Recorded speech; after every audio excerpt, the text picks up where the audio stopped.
welcome. We are live here at Munchies in Williamsburg at Vice HQ, and I'm in such good hands. I'm here with three wonderful food gentlemen.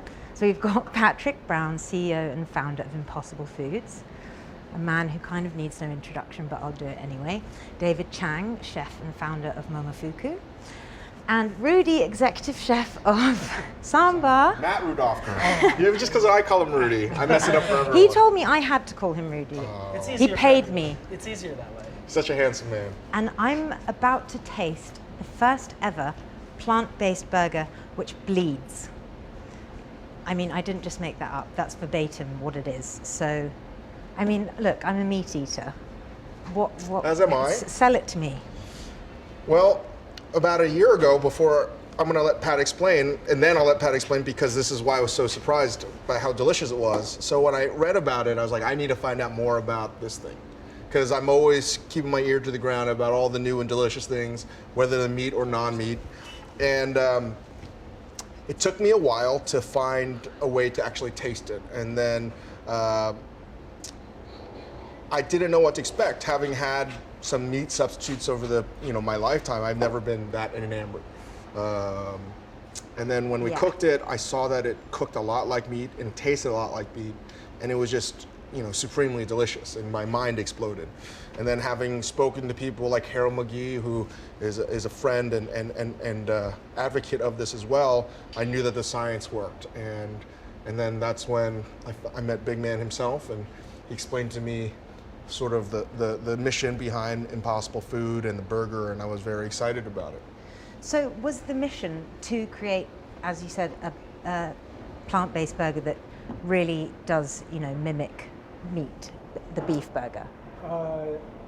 Yes, that's part of it. The mission of the company came out of the fact that the way that we produce meat right now using animals puts a tremendous strain on the global ecosystems that sustain life on Earth, and yet billions of people, more and more all the time, love meat and can't imagine life without it.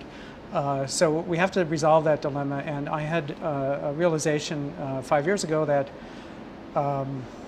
there was probably a solution to the problem, and the solution basically was to come up with a better way to produce meat that was sustainable, nutritious, affordable, but most of all, uncompromisingly delicious to the hardest critics, the hardest meat lovers we could imagine, people like David. Because nobody likes to feel guilty about enjoying a great hamburger. No, and part of our mission is to eliminate any possibility of guilt. And anyway, when I realized that, I quit my job at Stanford and founded Impossible Foods, and we're off and running. Wow. Yeah. And so what do you mean it bleeds? What are we looking at? These look like raw beef patties to me. Yeah, what you're referring to is, to solve this problem, we first had to get a really deep understanding of what makes meat delicious, which turns out to be actually quite a hard scientific problem to solve. But one of the things that we discovered is critical is that meat has a very high level of a particular molecule called hemoglobin, or it's familiar to most people as the molecule in your blood that carries oxygen, that has the iron, and gives your blood its red color. It turns out it's also, for our purposes, even more important. It's what gives meat its unique meaty flavor. It's the bloody taste of raw meat, and the explosion of flavors and aroma during cooking are all chemistry that's catalyzed by heme. So how did you get vegetables to do that? Well, before that, I think that was like the very significant thing, because a lot of people, obviously, in the industry have tried to make meat substitutes or just understand meat in general. I know as chefs, we've tried to always appreciate how to make meat more delicious. I think Pat was the first person to actually ask the question of how to reverse engineer, why do people even enjoy it? And the heme is really, I think, the breakthrough that I think only he could figure out, that the juxtaposition of all the compounds, and he was explaining to me all the, without getting too technical, because I'm not a scientist, and nor did I go to Stanford. He's a pretty good scientist. That was something that I think wasn't eluding, it just people weren't even asking the right question.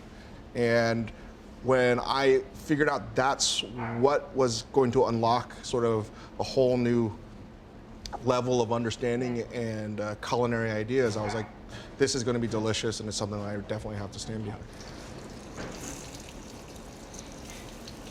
So what's making it that color? Well, that's the heme is like I said, it's what gives your blood its red color. It's what gives meat its red or pink color, and it's the exact same molecule that gives our burger its pink color. And heme is found in every living cell. It's not unique to meat. It's just super abundant in meat. So we can actually get from plants. In this case, we actually produce it by fermentation with yeast. Okay, brilliant. And can I expect it to like seep? Yeah, and Really? if you cook it That's medium rare, crazy. I don't know how you're planning to cook it. Well, what would you recommend? I usually go Well, with the chef's David, recommendation. David is the chef, and I'll let him. Well, He has an opinion about this. so how do you like your burger? Like a regular burger? Really pretty rare. Pretty rare. Yeah. But maybe when you go to a fast food establishment, do you care so much sometimes? No. Right? So it depends. Even you on your mood can have a You're thick right. patty or Yes, thin yes, patty. yes, yes. And I think what's interesting about a burger is, I think for all the data out there, there's no consensus about how a burger should be. Of course. So I think that it depends. Like, I like this burger medium to medium well. I'm just going to interrupt you because I just got a whack of meaty like smell. Is someone pumping? Someone cooking a burger somewhere? Do you like it something different? My joke is if it's really high quality burger, I'll go medium rare. If I'm a little skeptical, I'll go medium and medium well. But this for is- this one, I like medium on this because I think you can get a really nice crust on this burger without needing really high heat, and then you get that combination of a little bit of a chew and the crunch from the crust. Yeah. And it depends on the thickness. If we really mashed it down, like the ones I made earlier today were just thinner, Okay. right? So there's no rhyme or reason. I think it's a personal preference. There's a critical point that David was making, and it's part of what we built into the burger, which is that we want the cook, the chef, to be able to cook it to their liking, which means that, for example, we've served it as tartare. Wow. So you can eat it, can eat it just raw. Oh, I wish I'd tried it And when we next were in time. Paris for this big climate event, we served a lot of tartare to a lot of Parisians, and it was a huge hit because that's what they like in Paris. But if you like it medium, you can cook it medium. If you like it well done, you can cook it well done. The chemistry is the same as happens in meat, so you get the same result. Some voodoo we've got going. And Look when, at when you that. taste it raw, it tastes to me, are you familiar with umami? And Yeah. so it tastes like an umami bomb, Right. even raw. So, and you're getting a lot of the sort of the same cooking properties of a real ground beef patty. Wow. And the flavors in meat and in our burger basically come from hundreds of compounds that are produced by chemistry during cooking, where the precursors are just amino acids and sugars and fats, things that are just in every basic, simple molecules of life. But in the presence of heme and the heat, they get transformed into this explosion of. And how does it compare, like, nutritionally to beef patty? What am I eating? Obviously, when I think about I'm eating a beef patty, I'm getting protein, fat, iron. Yeah. What am I eating? What's it doing I'd say to me? it's nutritionally, it's in most respects virtually identical to the same burger from a cow. It's got actually a slightly higher protein content, high bioavailability protein. It's got the same iron content, highly bioavailable iron. It's the same form of iron, heme iron. It's got slightly lower calories than the typical ground beef burger because it's a slightly lower fat content, no cholesterol, and Has anybody ever been fooled into thinking it's meat? well, as I fool far people all as the time. yeah, I mean we don't. As a matter of policy, we don't try to trick people Yeah. because if someone happened to be allergic to I'm any not of the plant accusing you. ingredients, it would be irresponsible. But it's happened many, many times that people have eaten our burger without realizing what they're Okay. eating. In fact, there was an anonymous very well-known figure that I just heard about yesterday found some sitting on her kitchen counter and scarfed them down and thought she'd been eating meat until she was informed that Wow. it was something else. And how are you serving them? So we've got some kimchi going on here. So we do a little bit of kimchi, but we've done this one without some of the products you typically find in traditional kimchi, like fish or shellfish, and instead to sort of create that fermented flavor, we use some of the koji from our food lab and use that to sort of create that fermented umami flavor without using fermented fish. It's really just like a spicy sauerkraut. My mouth's Pretty much watering. exactly like that. And then we sort of made our Ssäm sauce special sauce, which is basically our Ssäm sauce that we use at the restaurants. And then we basically made an emulsion using some mustard, oil, and then instead of using egg as an emulsifier, we used some algae-based compounds to create the emulsion. Wow. And just so I feel extra virtuous when I bite into this, how am I saving the planet? So glad you asked that question. So if you choose, so we've done an extensive life cycle analysis.